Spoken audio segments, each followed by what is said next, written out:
वाडा police स्टेशनकडे एका 14 वर्षाच्या मुलीवर अत्याचार करून लैंगिक अत्याचार केल्याबाबतची तक्रार आम्ही ती मुलगी उपचारासाठी दवाखान्यात दाखल झाल्याच्या माहितीच्या आधारे तिच्याकडे सखोल चौकशी करून आणि तिच्या नातलगांना विश्वासात घेऊन हे प्रकरण उघडकीस आणलं आणि त्यांची तक्रार दाखल करून घेतली।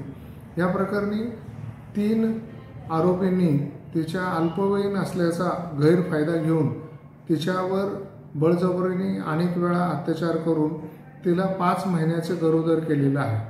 अशा पद्धतीने अनैतिक आणि अत्यंत घृणास्पद कृत्य करणाऱ्या 3ही आरोपींना आम्ही तात्काळ अटक केलेली आहे। त्याच्याबाबत अधिक पुरावा मिळून त्यांना कडक शिक्षा व्हावी यासाठी आम्ही सर्वतोपरी प्रयत्न करीत आहोत। सदरचा गुन्हा आमचे सहाय्यक पोलीस निरीक्षक गोळे यांच्याकडे आहे, ते तपास करीत आहे।